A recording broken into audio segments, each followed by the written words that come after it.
Hello, this is Juno, and welcome to One Man's Opinion.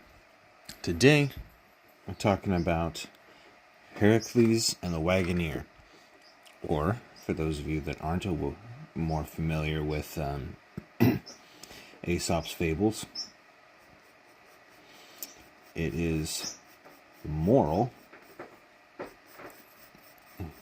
It is a really popular one. Oh, wow. Why am I drawing a blank? Everyone knows it. Heaven helps those who help themselves. That's one that everybody loves to quote because it's awesome and very true. So the story goes, if you're not familiar with it, if you're not familiar with the fable, is one day a wagoner was on a trail. Imagine that. And his wagon goes over some rocky rocks, as rocks do. And excuse the cats and the bird. Anyways, as you do, and lo and behold, his wheel pops off. And so, in a fit of, I guess, panic or laziness, mostly laziness, he shouts up to the sky, to Hercules, because remember this is in Greece, Rome, or Hercules, and he asks for Hercules to come and fix the wagon wheel for him, because, Hercules is the god of strength. Well, Hercules pokes his head out of the clouds and goes, no, I'm a not. He says, you put your shoulder to the wagon, to it, you can do it. Put your shoulder to the wagon, and then, if you find you still can't fix it on your own, then I will come and help you. So, kind of, I guess, upset, probably, or feeling a little, oh man, I just got my hand smacked, by the god of strength. And so, anyways, he does it, because, Hercules said it, so you do it.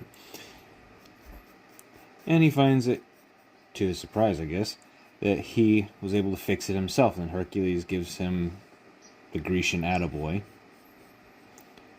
And life goes on. Now, and the moral of the story is, of course, heaven helps those that help themselves. So, what that means, because I've heard so many people say, that doesn't make any sense. Well, actually, it makes perfect sense. And it's actually quite beautiful. And there's a lesson that everyone should really learn from it. And it's that you're not made of glass. None of us.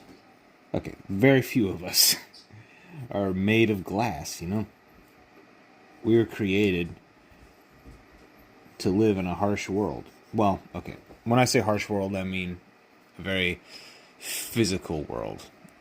And at the drop, pretty much at the drop of a hat, violence could happen. You could get eaten, for example. Or you could get mauled, or you could get hijacked. Or you could get sick. There's just a bunch of stuff. It's almost infinite the amount of ways this world can be cruel. So,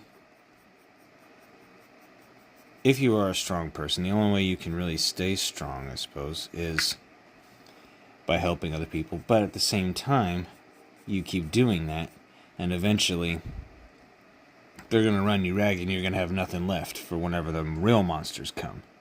If you stop to help every person with a broken wagon wheel that can fix it themselves, let them fix it themselves. They're capable, and don't let them convince you otherwise.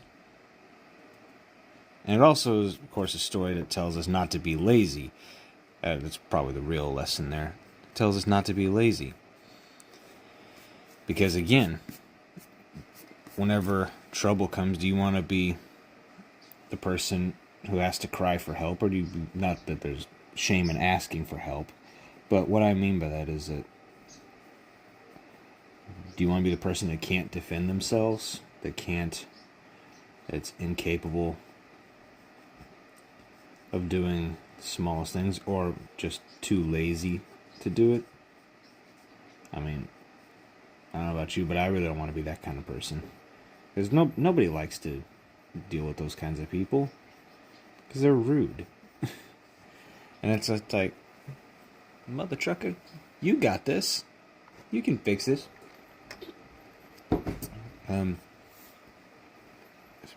Suppose case in point, we had where I work.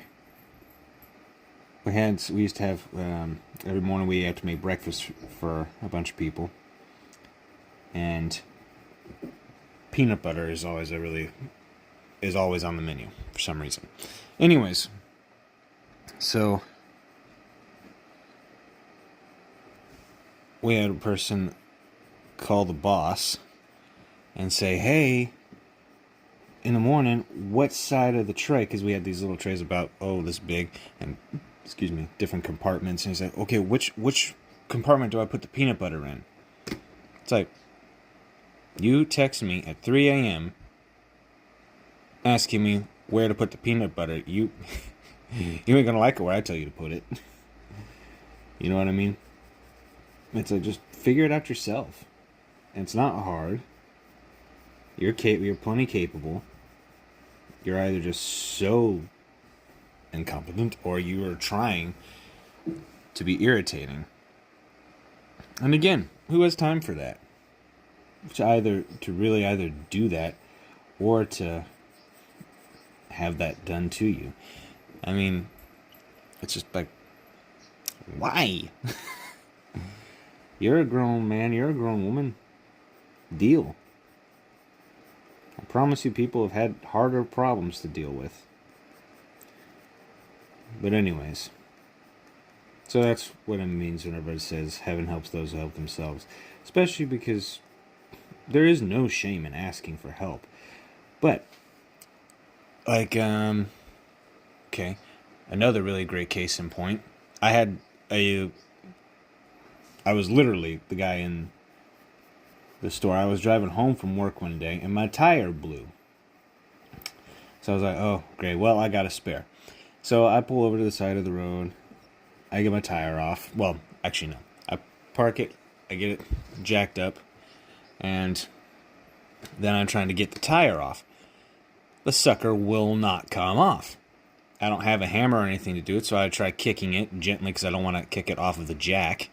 And I try to hit it, I try to kick it, I tried to pry it off there with the tire iron. I tried everything I can think of.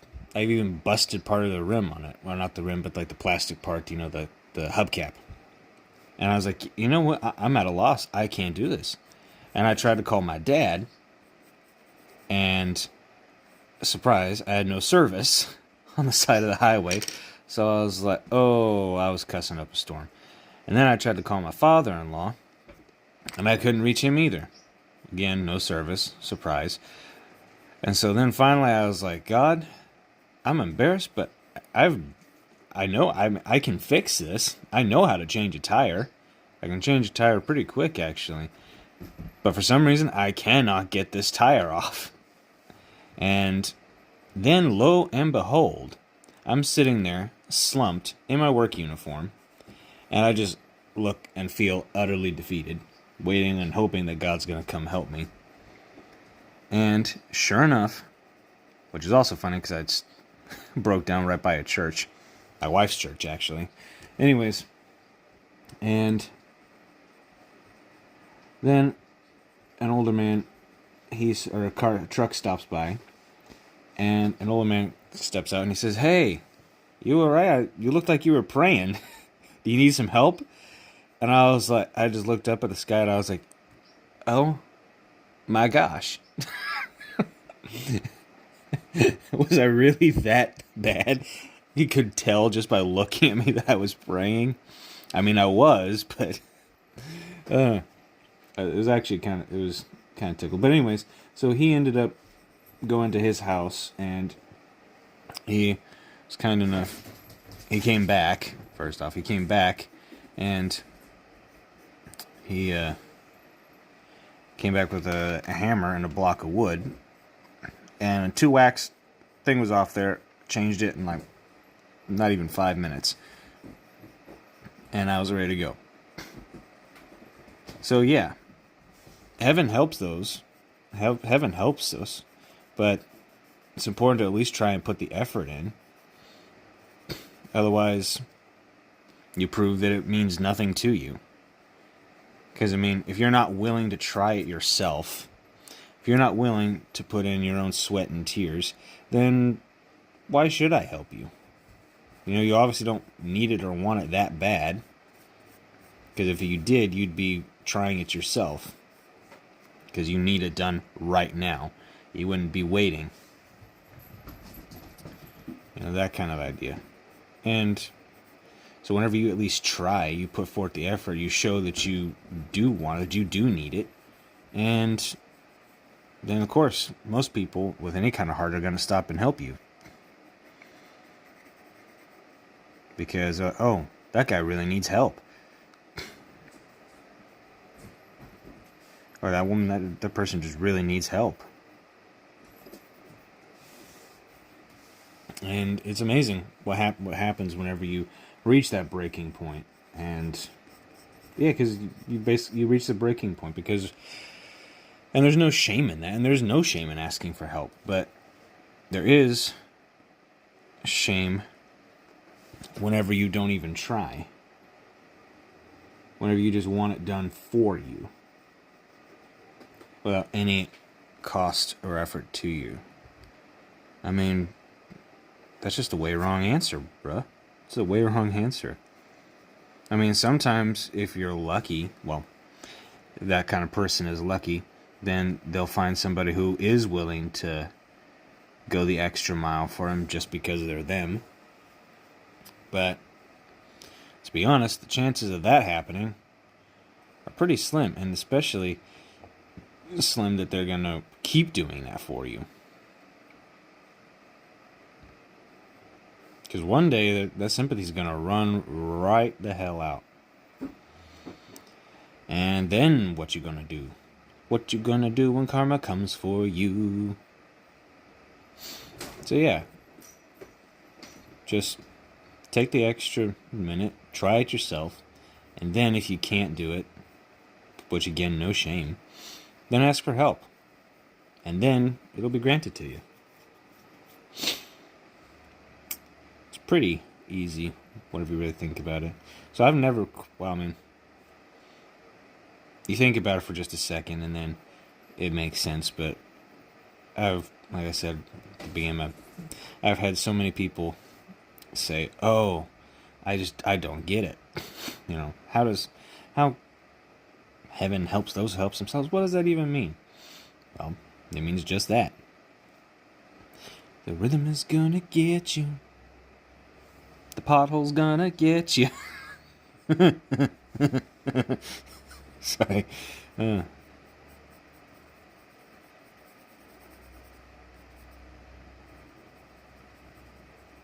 Trying to put a little bit of depth in this. I'm not sure it's working.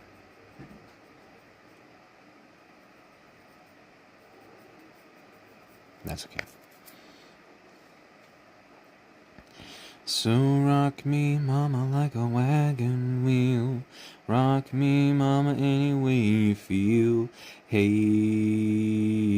mama, rock me. Rock me, mama, like the wind and the rain. Rock me, mama, like a southbound train. Hey, mama, rock me. Going to the south, out of Roanoke, I had a truck. Caught a trucker at a fiddly, had a nice long toke. He's headed west to the Cumberland Gap, to Johnson City, Tennessee. I gotta get a move on before the sun. Hear my baby calling my name, and I know that she's the only one. And if I die in Raleigh, at least I will die free. Anyways, sorry. So back to the story real quick. It's also worth it, if I remember right. in the story, the Wagoner, he even says to himself, you know what, I can do this, but I don't want to do this. I'm tired, and even though I can do this, I don't want to. And then he calls for help. So again, it's like, no. You got this, bro. I got faith in you. So, and like I said earlier, whenever you know it's something you can do, or something you can at least try to accomplish yourself, then at least try. Give it the old college try. That way nobody can say you didn't. Now, I know some people don't think they need to. They're like, nah, I'm just be Hercules in bed. I'm just not gonna. Won't do it. Not for me. I want to be the lazy bum. Which, not calling you a lazy bum, but some people, I've met some people that just make you go, Yeah, I'm sure we could all relate to that just a little bit. That we know somebody that makes us go, This looks like a meme waiting to happen.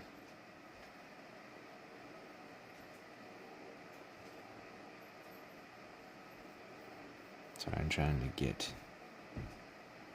this just right.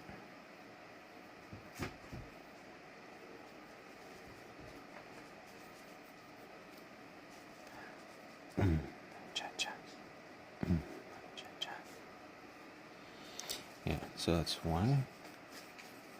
Can make it so. Make wagons that you can pull yourself, basically kind of like a little wheelbarrow, or like in Fiddler on the Roof. Tevye, his horse gets a lame foot, so he's got to pull the wagon instead. So, it's okay, bless me with a life of poverty. That's all right. What do you have against my horse? I have felt that in my core, to my bones. 'Cause there's magic in my bones. I this feeling, yeah, you know, where I'm losing all control. 'Cause there's magic in my bones. Alright, let's see if we can get this.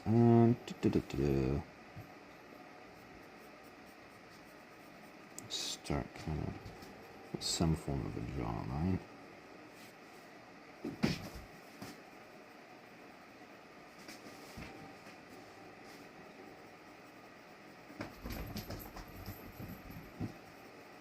Don't judge my curls. I'm working here. You know, for some reason, Hercules usually gets... For some reason, a lot of Greek art seems like they have a lot of curly hair. I don't know if Mediterranean folks really have a lot of curly hair or not. I don't know if that's a prominent trait. I have no idea. But that's always kind of the depiction, so just kind of rolling with that a little bit. That, and it's pretty easy for me to draw. I'm being the lazy wagoner.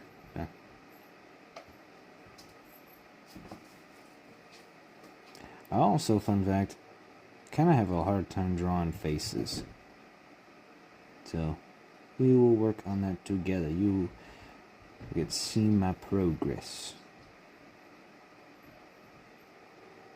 as we go forth on this little series. Nope. He's not smiling. He's telling this guy to get bent. Also, he's gotta have a stronger jaw. He's Hercules, not Apollo.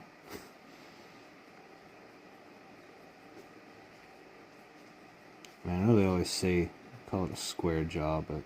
Oh, that's better. That's better. Let me get the blasted nose. That's the one I always have trouble with, is the nose. I know Zeus is said to have had a full beard, but so I assume that his number one son has got to have one too, right? Right. We'll go with that. Okay. Boop, boop.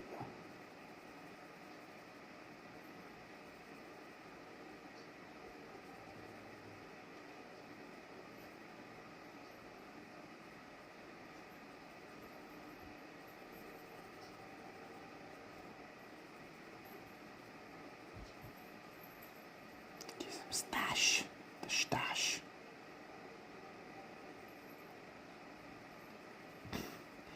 Now, of course, it's got to exceed the jawline. Oh, is this no beard? Wait, peach fuzz. There we go. There we go. Now we got something more like Hercules. See, now if I could draw, give him that lion skin. But we'll work with this for now.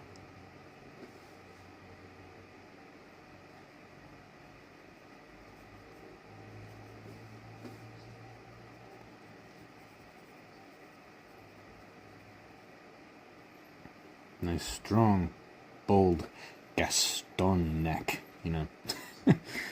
I use antlers on all of my decorating. What a guy, that Gaston. Yeah, no, I think Hercules is a little bit better than Gaston. I mean, not exactly the shining medal of chivalry was Hercules. Not exactly, but better than a lot of guys. Better than a lot of, better than his, but I'd say better than his dad, because I mean, let's face it, Zeus, not exactly the greatest dad in the world, not exactly dad of the year. I mean, he was, but was, I mean, being dad to half of the universe doesn't exactly get you father of the year automatically.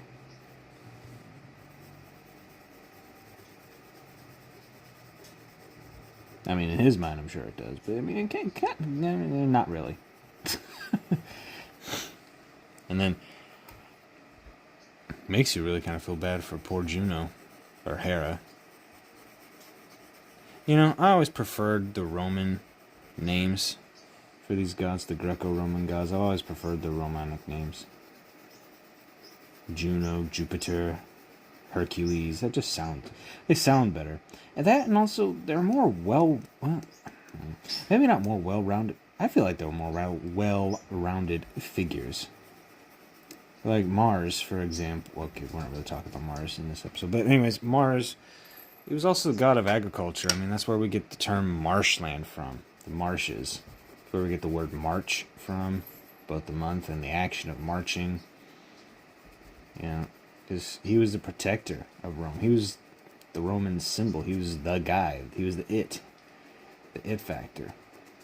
Because to them, war was, I heard somebody explain it really beautifully. Ares represented the chaos of war because that's how the Greeks saw war. Or at least according to this person. I don't know really from a historical context how the Greeks thought of war, but that's just what this guy said. Anyways, that was his opinion. Anyways, so but the Romans, to them, you know, they were the conquerors, so war was kind of their bread and butter. So it made sense that their primary god, or gods, would have been Minerva, Juno, or Mars, because Mars was the guardian at the gate, you know? He was calculating. He wasn't just a madman with a spear. You know, me kill good. Not so much.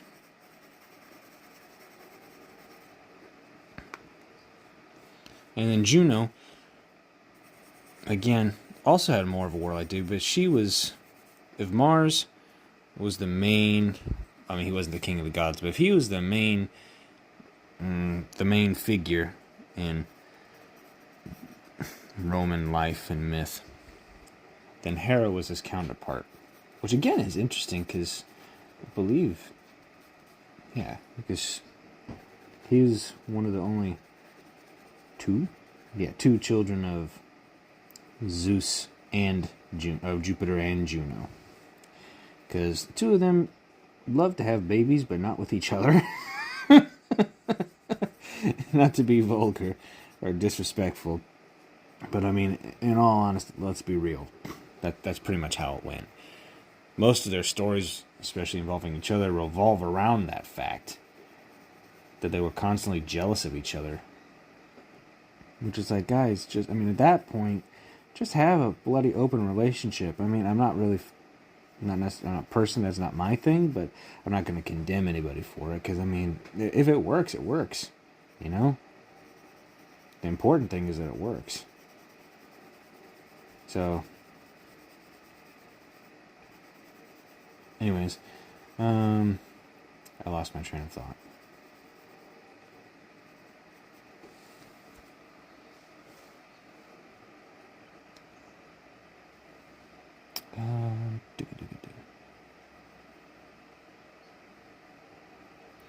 Anyways, so Juno, though, she was much more regal, you know, not just the revenge fueled goddess that was Hera.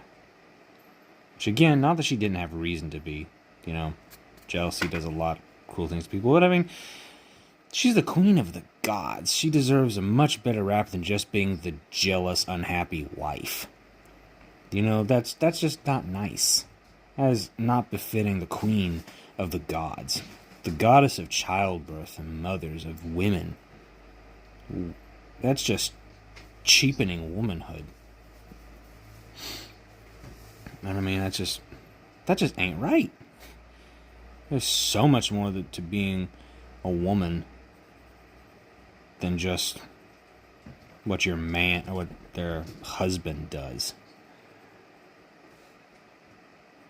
Again, not to not care, just I mean, there's just so much more than that.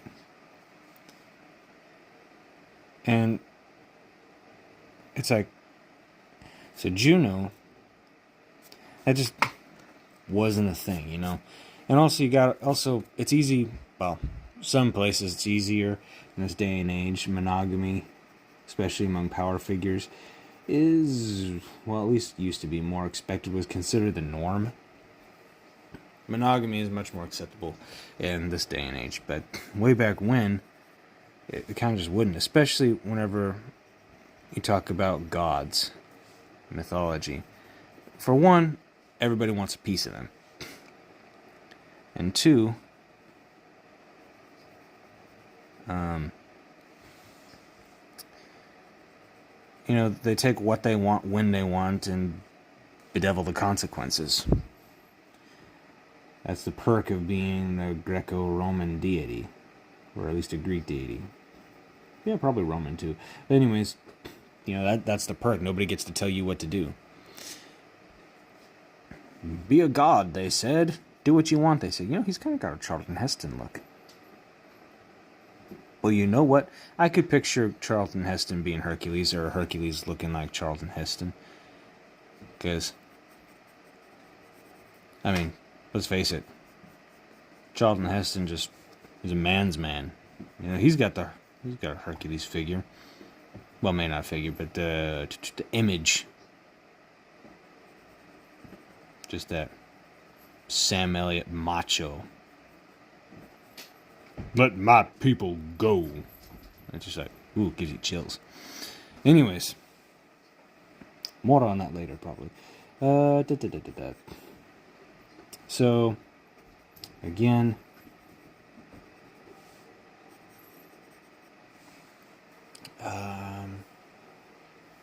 so yeah, Hera.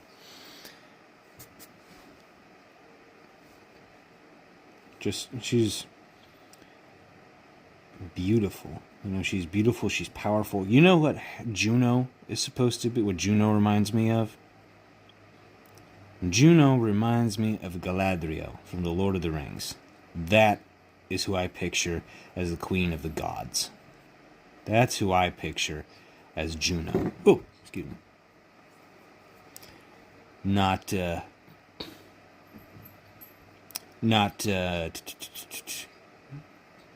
Peg Bundy.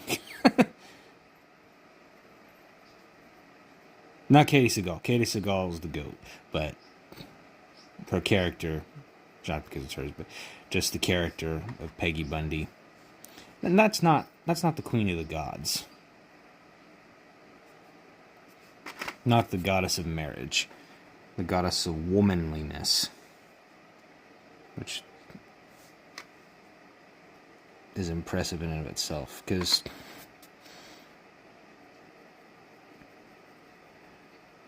and that's so important. That's just one of many things we've lost, especially in America and our culture. Just, we've lost a lot of our identities in that way. And definitely more on that at some point, but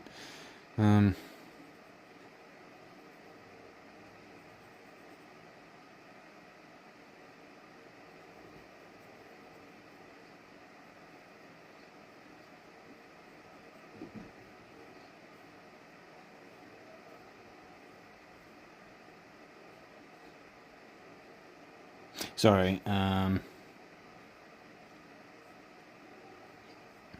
yeah.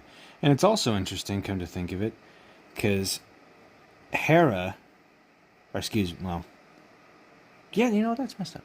Well, I mean, in Hercules, well, that's why it was, his Greek name was Heracles, not Hercules, because he was named after Hera, ironically.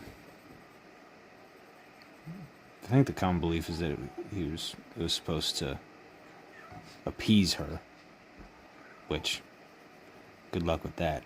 Juno, maybe. Ow. And can't really think of a prime example, but I'm pretty sure Juno had some illegitimate children of her own.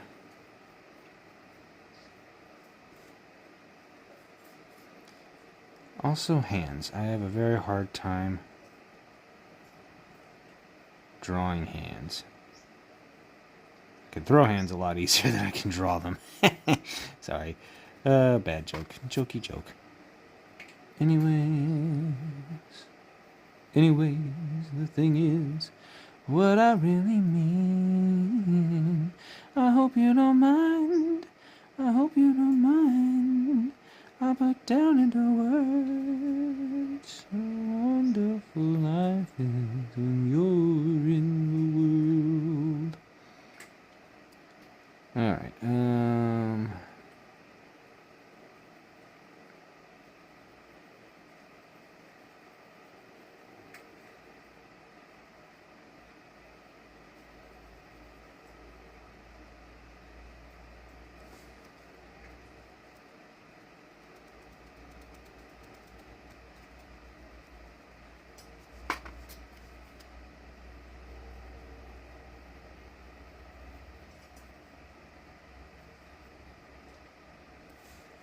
way too buff on her. But yeah, so she was just much more, not even really feminine, but a lot more dignified. You know, she wasn't just Zeus's catalyst. She wasn't just the catalyst for Greek mythology. For mythology, she was so much more. She was commandress. I hope that doesn't sound weird. You know, like a commander. She was the head. She was a matriarch. Not just, me angry at Zeus. No. She was just much more. And we love her for that. Mars, like I said, Mars also just much more to him than just killing. and chaos. So much more.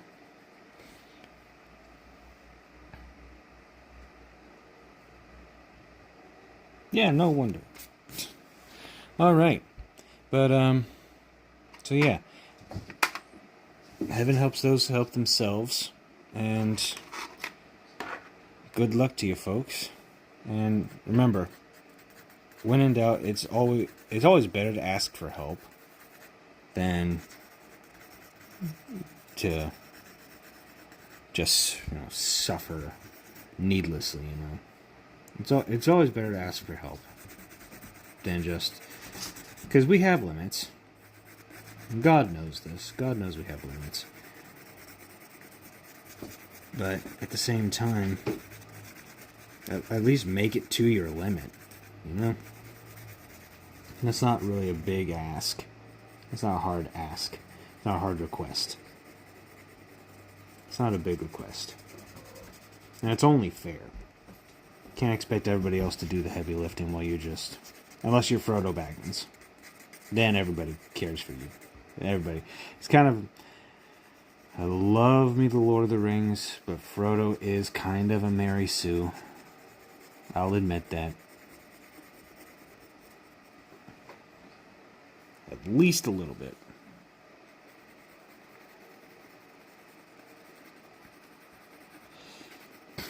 Alright, almost there, almost there, almost there, almost there.